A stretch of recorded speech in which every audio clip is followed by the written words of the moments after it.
Greetings viewers. Today I've got a video for you about my lay-by pickups. The first item that I've got to show is this Airport Qantas from Majorette. Now, you may remember a little while back, couple of months I guess, I got this Qantas set of a Toyota Hiace and a Boeing 787. And anyway, I was in Frontline Hobbies paying some money on the lay-by for the Kevin Bartlett Lola T332 1974 Phillip Island Gold Star race winner. And I had a bit of a look around and I found another 118 that I was interested in, and they happened to have a Diecast sale on, and I inquired about the price, and the 118 was at a good price. And this set was a reasonable amount of money off as well, because it contains a couple of die-cast cars, which include the same Hiace and the 787B,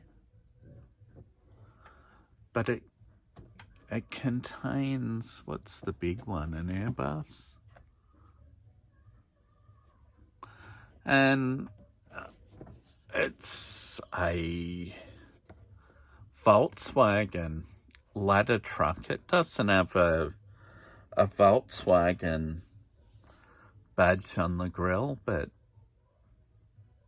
on the packaging it's licensed by Volkswagen. So the only reason I can think that is because it's a Volkswagen.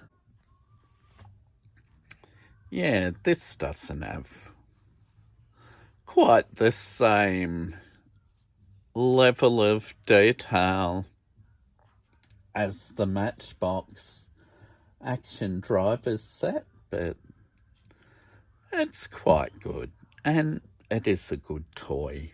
So the reality of the airport isn't accurate, because I don't think you can see the Harbour Bridge or Sydney City from the airport out at Mascot, but then again, it's not meant to be reality. It's about imagination, playtime, and that sort of thing. That's all for children, and that's good. But as a collector piece, I think it's still all right. It certainly won't be everyone's cup of tea, and I accept that. Like, I accept some things others show aren't for me either. What everyone collects is their own thing. There's no rule on what you should or shouldn't collect. If people like it, that's excellent. If they don't, that's cool as well. Everyone's different. That's it. Now we come to the back. It does say, in fact, it's a Volkswagen Crafter, and the Hiace, the 787, and it's an Airbus A380, of course. This set can be joined with a couple of other sets. One's a police station, and the other one's a rescue station. It doesn't say specifically fire or ambulance, but could be used for that. Didn't actually see those at the shop, but they're possibly there. Yeah, that's it. Assembled. I must admit, the ramp.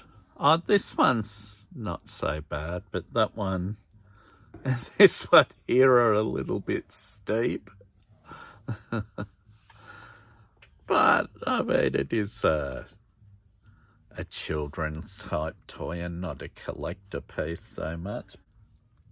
The next item I have is the 118 that I had on lay-by with that Qantas airport set. It's by DDA, Diecast Distributors Australia. Now, this is a model that's not new. It's been out for at least 12 months, and it's one I never picked up. I did have it on pre-order at a shop and it fell through, and I didn't worry about it. Even though this car is Resin, I believe. It was part of a Diecast sale, and I got it for a really nice discount, so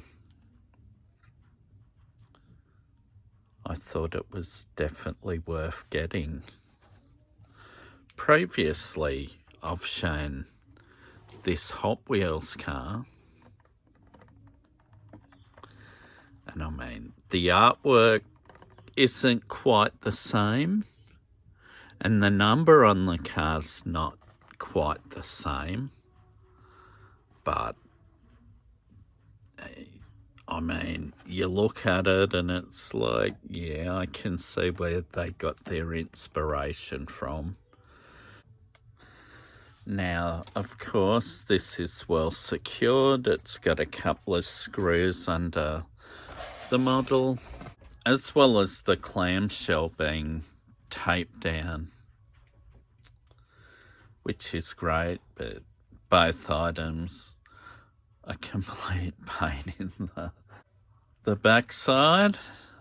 Instead of designing clamshells, as they're called, that fit with no movement, and adding padding inside to prevent it moving, you know, they got to use screws, and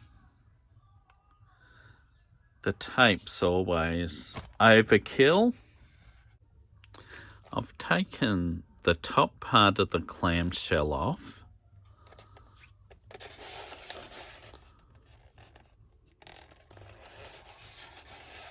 and I don't think I said whose car this was in the introduction to this model, but of course it's Alan Moffat's car. Yeah, great Ford man, Alan Moffat, but he first got this car, I think 76. I've got to investigate that. I'll do that properly when I do the a video on this car on its own, out of the box. But this is just to give a basic preview of the car. As you see, it's a darker shade of metallic brown than the Hot Wheels. But I mean, you look at the striping on the bonnet and you can definitely see it.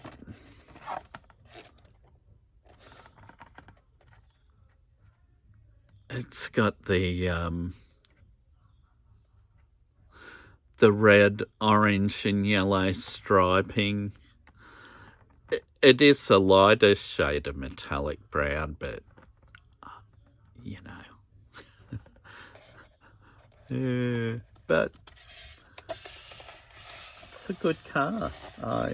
I did want to get it because it is one car I didn't have in my Alan Moffat collection, and I do have, I think, every other car that's been released in 118 of his race cars, be they a Lotus Cortina, a Mercury Cougar, Ford Mustang, Ford Falcons, Mazda RX-7, BMW 3-litre CSL. There's a few Holden Commodores, a Tirana, but not the Chevy Monza. Yeah, this car was built by Diecast, the real one in America, and they used to work for Carcraft, I believe, who were responsible for Alan's Mustang, but I'll do some more research on that for accuracy. But unfortunately, Alan had to park the Chevy Monza because Ford didn't want him racing a GM product. And this is from 1979, when his relationship with Ford had basically reduced to not much money. So he was basically a total privateer and had not much Ford support. So he thought, oh well, out with the Chevy again. So here it is. And yeah, it's a nice model. Yeah, it's definitely a Resin. I can feel inside the roof. I don't have an issue with having the opening parts because when they sit in my cabinet, you don't see the opening parts. And you don't have to worry about sagging doors and whatnot. But yeah, it looks like a nice model. This one eventually will find a place in my Moffat collection cabinet. There's also a figurine of Alan in a Federation race suit because Federation Insurance sponsored both his Ford Falcon that he raced in 1979 and 1980 as well, and the Porsche that he switched to for the 1980, I think, Sports Car Championship that one was. But nice model. I do like it. The other lay-by items I had were at Big W, and they're of your more traditional type diecast. Now, first up from that lay-by, I've got an Alfa Romeo Giulia Sprint GTA from the Fast and Furious set. It was this Dodge Charger Hellcat from 2020. That one was the one that pushed me to get this upper Alpha, because that way I had the complete set of 5. Going through my storage tubs, I've got quite a few Fast and Furious cars. The next set's from this Matchbox Collector's Series. This is a 57 GMC Stepside.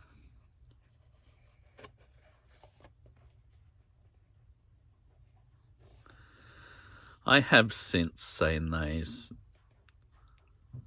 well, since I lay-byed it, I've seen them on other people's channels, so that's the risk you take when you put things on lay-by, but from a collecting perspective, it makes it an affordable way to collect items. This one has Goodyear advertising on it, so it'd be a Goodyear shop pickup. Yeah, number 6 of 20 this one is. Yeah, I've got this Jaguar XJ220S from 1993. This is number 7 in the series. Number 8 in the series is a 1988 Mazda RX-7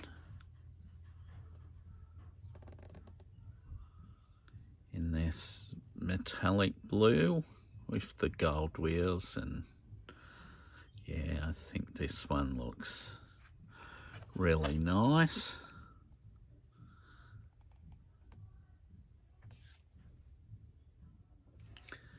Next up's the 2015 Porsche 918 Spider in this, I guess, flat grey with green and white striping and highlights.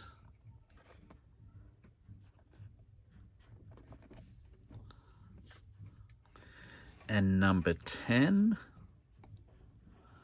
is the 1970 AMC Javelin in this metallic olive green with white stripes. Not the most attractive colour for one of these, but they're a great, maybe slightly quirky looking muscle car, but you know, they're a cool enough car in their own right, I think. I think they had a 360 V8 in these, so they would have got along quite well. So this is drawing to a conclusion of this video of my lay-by pickups. Meaning to do this one for a few days. There's been a few distractions today, but I got there in the end. Thanks for viewing. Goodbye.